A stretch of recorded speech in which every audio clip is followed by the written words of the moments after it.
پھر اسی طرح یہ کہ حضرت فاطمہ رضی اللہ تعالیٰ عنہ بہت محنت مشقت کرنے والی خاتون تھی. ہائی لائٹ ہے یہ بھی، رائٹ.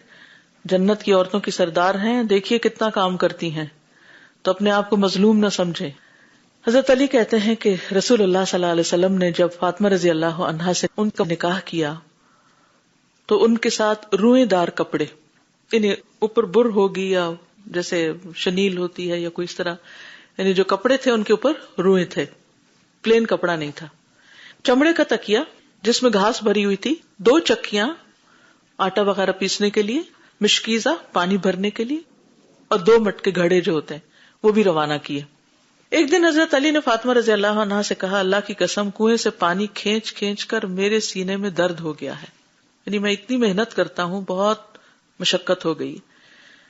پھر کہا کہ اللہ نے آپ کے والد کو کچھ قیدی عطا کیے ہیں، ان سے جا کر کسی خادم کی درخواست کیجیے.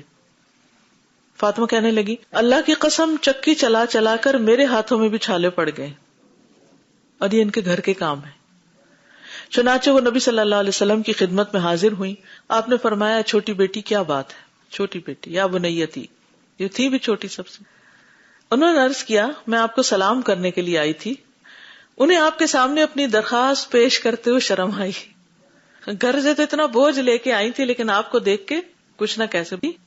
بعض اوقات ایسا ہوتا ہے نا، انسان کے دل میں بہت باتیں ہوتی، میں ذرا فلاں سے ملوں، میں اس کو یہ بھی کہوں گی، یہ بھی کہوں. جب فلاں سامنے آتا ہے تو سب غائب. اور وہ شرم کے مارے واپس لوٹ گئی. حضرت علی نے پوچھا، کیا ہوا؟ کہنے لگی، مجھے تو ان سے کچھ مانگتے ہوئے شرم آئی، میں تو نہیں پوچھ سکی. اس کے بعد وہ کہتے ہیں ہم دونوں اکٹھے ہو کر آپ کی خدمت میں حاضر ہوئے، نہیں ایک دوسرے کو مورل سپورٹ دیتے ہوئے. حضرت علی کہنے لگے، یا رسول اللہ صلی اللہ علیہ وسلم، اللہ کی قسم کنویں سے پانی کھینچ کھینچ کر میرے سینے میں درد شروع ہو گیا ہے، وہ بہت مشقت سے بہت نیچے ہوگا، گہرا ہوگا. اور فاطمہ کہنے لگی کہ چکی چلا چلا کر میرے ہاتھوں میں چھالے پڑ گئے. یقیناً اللہ نے آپ کو کچھ قیدی عطا کی ہیں، ان میں سے کوئی ایک بطور خادم ہمیں بھی دے دے.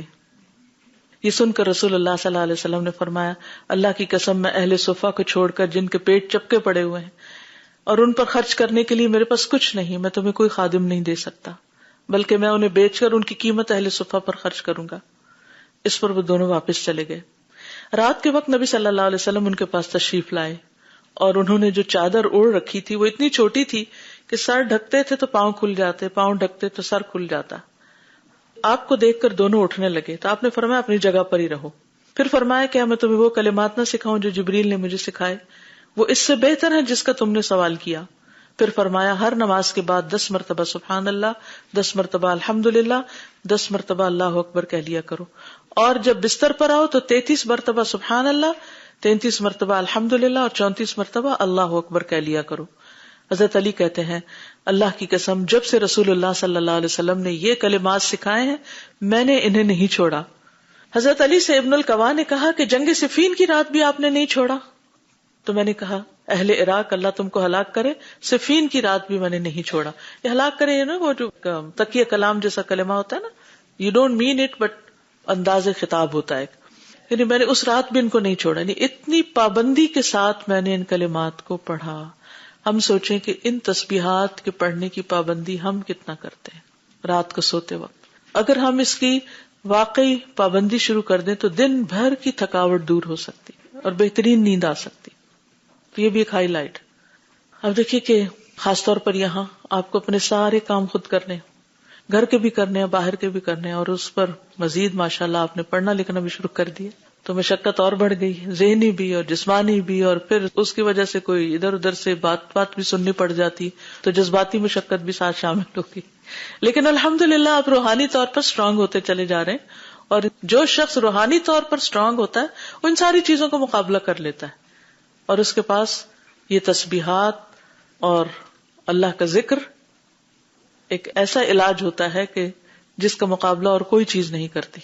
لہذا کام کے بعد جب بھی تھک جائیں تسبیح شروع کر دیں، لوگوں کی باتوں پر جب تک جائیں تو تسبیح شروع کر دیں. وَلَقَدْ نَعْلَمُ أَنَّكَ يَضِيقُ صَدْرُكَ بِمَا يَقُولُونَ فَسَبِّحْ بِحَمْدِ رَبِّكَ وَكُن مِّنَ السَّاجِدِينَ. نماز سے آپ کی ساری تھکاوٹ اتر جائے گی. تجربہ کر کے دیکھ لیجئے. آپ تھکے ہوئے ہیں نا، دل چاہتے بستر پہ چلے جائیں. ٹھیک ہے رات کو تو آپ کو جانا ہی ہوتا ہے، لیکن اگر دن میں بھی کسی وقت آپ لوگوں کی باتوں سے ادھر ادھر سے تھک گئے ہیں اور خاص طور پر آپ دیکھیں کہ دن کا ایک لمبا حصہ کام کرنے کے بعد ظہر کی جب لمبی نماز پڑھتے ہیں تو انسان ریلیکس ہو جاتا ہے. میں کبھی پہلے سوچا کرتی تھی کہ دن میں تو اتنے کام ہوتے ہیں اور پھر نماز کیوں اتنی لمبی ہے, لیکن آپ یقین مانیے کہ اس میں بڑی حکمت ہے. جتنی لمبی نماز ہوتی ہے نا اتنا ہی آپ بہتر طور پر ریلیکس ہوتے ہیں. پہلے آپ وضو کرتے ہیں, پھر آپ سنت پڑھتے ہیں, پھر آپ اوپر نیچے, یعنی اگر آپ نماز کے علاوہ اتنے اسٹریچز کریں تو اسٹریچز کے بعد کیا ہوگا, آپ کچھ ریلیکس ہو جائیں گے. لیکن یہاں تو آپ نماز بھی پڑھ رہے ہیں اور پراپر نماز ہو, یہ نہیں کہ ادھر جھٹکوں والی نماز اوپر سے نیچے ہو کے, اس سے کوئی ریلیکس نہیں ہوتا. وَلَا يَذْكُرُونَ اللَّهَ إِلَّا قَلِيلًا, جیسے منافقین اللہ کا ذکر کرتے ہی نہیں نماز میں مگر بہت تھوڑا, اس سے کوئی ریلیکس نہیں ہوتا.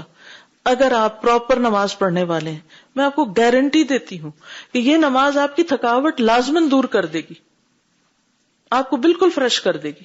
آدھی تھکاوٹ وضو سے دور ہوگی, اور وضو بھی ٹھیک ہو, مل مل کے دھویا ہوا ہو, ایسے نہیں پانی کے نیچے آگے پیچھے کر کے بازو چل بھائی اور 2-3 چھینٹے لگا کے منہ کے اوپر نہیں. تو یعنی کہ اگر آپ واقعی منہ مل کے دھوئے نا, کیونکہ وہ کچھ خشک نہیں رہنا چاہیے دائیں بائیں آگے پیچھے سے, تو اچھی طرح مل کے چہرہ دھوئیں, اچھی طرح مل کے بازو, تھوڑا پانی لگائیں لیکن تدلیق کا مطلب ہوتا ہے مل مل کے دھونا تاکہ پانی سارا پہنچ جائے.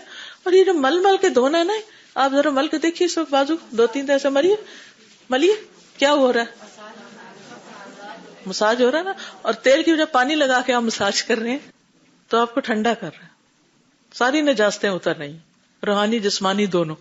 اور اس کے بعد آپ آتے ہیں سکون سے نماز شروع کرتے ہیں, اللہ کا ذکر شروع کرتے ہیں. رکوع میں جب جاتے ہیں تو خوب اچھی طرح جاتے ہیں, یعنی کہ اس میں حکم کیا ہے کہ کتنی کمر جھکائی جائے, اسٹریٹ ہو جائے, اور گھٹنے کیسے ہوں, ڈھیلے یا اسٹریچ کیے ہوئے ہوں, اسٹریچ ہوں.